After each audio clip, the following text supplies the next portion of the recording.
चलो ठीक है भाई।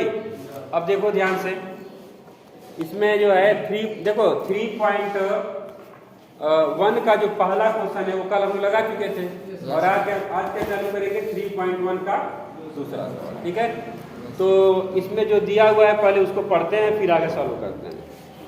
देखो इसमें कह रहा है और फिर ग्राफी विधि से लगाना है। ठीक है, देखो जो हम लोग विधि पढ़े 4 विधि होता है, एक तो ग्राफी या आलेखी, बीजगणित में 3 विधि कौन कौन, विलोपन, प्रतिस्थापन और बजगणित। तो बजगणित सिलेबस में नहीं है तो अभी हम लोग ग्राफी पढ़ रहे हैं।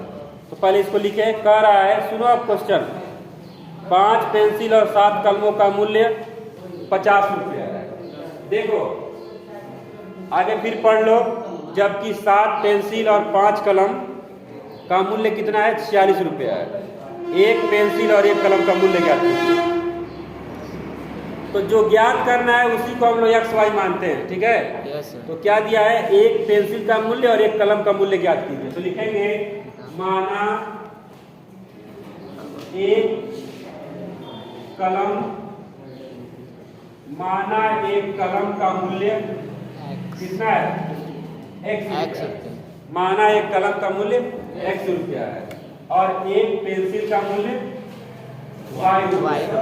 आ जाओ, एक पेंसिल का मूल्य कितना है y। अब लिखेंगे प्रश्नानुसार, ध्यान से समझे सब लोग। चलो जल्दी जल्दी बैठ जाओ। देखो अब इसमें जो है अगर डांट लगाया जाएगा, तुम लोगों को नाम लेके अगर डांटा जाएगा तो पूरा हैवी बेइज्जती होगा, है कि नहीं? तो इसीलिए शांति बनाओ। देखो तो ये क्या दे रहा है, देखिए हम लोग तो प्रश्नानुसार क्या दे रहा है, 5 पेंसिल। देखो एक पेंसिल का दाम y रुपया है और एक कलम का दाम कितना है x रुपया है। कई लोग ये सोच रहे होंगे कि इसको x कर दे, इसको, तो कोई दिक्कत नहीं है। जैसे पहले उसमें क्या दिया है, पेंसिल दिया है, तो पेंसिल को हम क्या मानेंगे y, तो हम पहले y मान सकते हैं। 5 पेंसिल है, एक पेंसिल का दाम है 5 y, एक y, तो 5 पेंसिल का 5 y। ठीक है, तो पहले सब लोग x लिखना पसंद करते हैं। तो चलो कोई दिक्कत नहीं, किसी को इच्छा है तो इसको मैं कह देता हूँ y, इसको क्या करता हूँ x। तो एक पेंसिल का दाम है x, तो 5 पेंसिल का 5 प्लस कितना कलम करता है 7 कलम, एक कलम का दाम है y, तो 7 कलम का 7y। 4 रुपया टोटल पे किया है 50। समझ में आया? ठीक है, आगे देखो, आगे क्या कर रहा है, 7 पेंसिल, तो एक पेंसिल का दाम है x और एक पेंसिल का दाम है 5 रुपया, तो 7 का 7 गुणे 5, तो वैसे एक पेंसिल का दाम है x रुपया, तो 7 को कितना हो 7x। उसके बाद हाँ 5 कलम का दाम, तो एक कलम का दाम है y, 5 कलम का 5y, तो टोटल कितना रुपया हो गया 46 रुपया। ये समीकरण 2 समझ में आ गया? अब इसको बनाना है किस विधि से, ग्राफी विधि। बना लोगे तुम लोग? चलो मैं बना के दिखाता हूँ। तो यहाँ लिखेंगे 5x प्लस 7y बराबर 50, ये समीकरण 1। ठीक है, इसका हम सबसे पहले क्या बनाएंगे, सारणी। हाँ मान मानेंगे। और फिर दूसरा हमारा कितना है 7x प्लस 5y बराबर 46। ठीक है ना? चलिए इसका भी हम लोग मानेंगे, तो फटाफट मानते हैं। ध्यान दें, ग्राफी विधि से बोला है, पेपर में अगर विधि का नाम नहीं लिखता है तो तुम किसी भी विधि से लगा सकते हो। ठीक है, ग्राफी विधि से तो लगाओगे नहीं अगर नहीं बोलेगा तो। क्यों? क्योंकि ग्राफी विधि तभी सही मानी जाएगी जब आपको ग्राफ दिया जाएगा। ठीक है, तो ध्यान दें इस बात को। ये हो गया x, ये हो गया y। तो यहाँ पे हम क्या मान लें जिससे हमारा काम चल जाए, x बराबर y बराबर पहले 0 मान लो।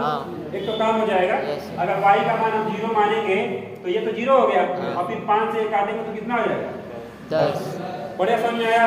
अब मेरी बात ध्यान से देखो, अगर मैं x बराबर 3 मान लूँ तो 5 3 15 हो जाएगा, और 15 को हम 50 में से घटाएंगे तो 35 हो जाएगा, और 7 बचे 35। फिर से समझो ध्यान से, अगर मैं x का मान 3 मान लूँ, x का मान कितना मान लूँ 3, तो 5 3 15, और 15 उधर जाएगा तो 50 में से 15 घट जाएगा, कितना 35, और 7 बचे 35, y का मान कितना हो जाएगा 5।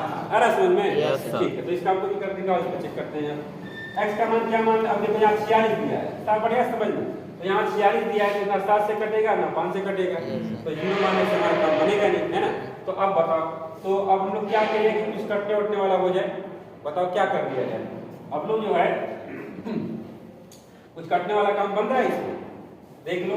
और अगर हम लोग क्या मान लिया जाए, इसमें से 21, अगर x का मान क्या मान लें 3, ध्यान से सुनो, x का मान क्या मान लें 3, तो 7 3 की 46 में से 21 गया तो 25, 25, तो 5 बचे 25, ये कितना होगा? किसी को दिक्कत इसमें? ध्यान से समझो, हम लोग को करना क्या है कि एक मतलब ये सेट करना है। ऐसा कोई जरूरी नहीं है कि हमको पूरे अंक लिखना होता है, ऐसा कोई जरूरी नहीं है, हम 0 भी मान सकते हैं, नहीं समझे? चलो मान के दिखाते हैं। ये देखो x का मान मैं क्या मान लूं 0 मान सकते हैं, कोई दिक्कत नहीं इसमें, पूरा भी आ सकता है।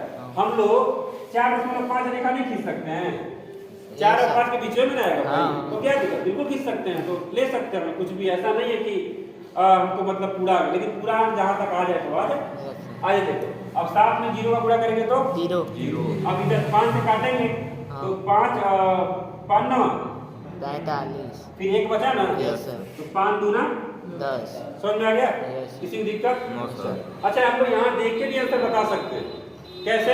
x का मान 3 और y का मान 5, x का मान 3 और y का मान 5, तो निश्चित है ग्राफ पर इस बिंदु पे कटेगा। यस अरे इसका भी ग्राफ वही आएगा और इसका भी ग्राफ वही आएगा, तो दोनों जब लिखाएं कटान बिंदु कहाँ होगा? 3 और 5, एकदम निश्चित है भाई। देखो तुम लोग को सामने मिल रहा है, आओ देखते हैं बना। देखो ये हमारा हो गया x अक्ष और ये हो गया y, ठीक है। तो चलो चेक करते हैं। तो x में मैक्सिमम कितना गया है? 10, 10, तो ले लेते हैं 1 2 3 4 5 6 7 8 9 10 हो गया। यस चल y पे मैक्सिमम 10 है, 10 ही खींच लो।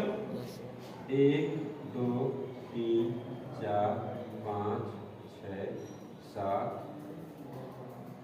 8 9 10, ठीक है। Yes, sir. चल अब बनाते हैं 3 का मान 5, x पे 3 y पर 5, तो देखो x पर 3 और y पर 5, 1 2 3 4 5 आया समझ में? यस सर, अच्छा 0 का मान 9.2, यानी x पे जाना ही नहीं है, हाँ। सिर्फ किस पे जाना है? y पे। y पे 9.2, देखो 10 के बीच में बनेगा ना, यस सर, 9 से थोड़ा सा ऊपर ले लेना। हाँ, अच्छा इधर कितना देना है? x पे 10, y पर 17, जाना ही नहीं है, x पे 10, तो 10 यही है। यस सर, चलो ठीक। अब 3 का मान 5, यानी x पे 3 और y पर 5, यानी x पे 3 और y पर 5, तो चलो इसको मिलाते हैं हम लोग। तो पर इसको मिला 3 का मान 5 वो है और 0 का मान 9.2, पर इसको मिला दें। बढ़िया समझ रहे हैं तुम लोग? यस सर, मिल गया ये पहला वाला केस। और दूसरा केस क्या है? 10 का मान 0, 10 का मान 0 यही है ना, यस सर, 10 का मान 0 लिख लो, 10 का मान 0। और दूसरा केस क्या है? 3 का मान 5, यानी इसको इससे मिलाना है ना। समझ में आया? कहाँ काटा ये?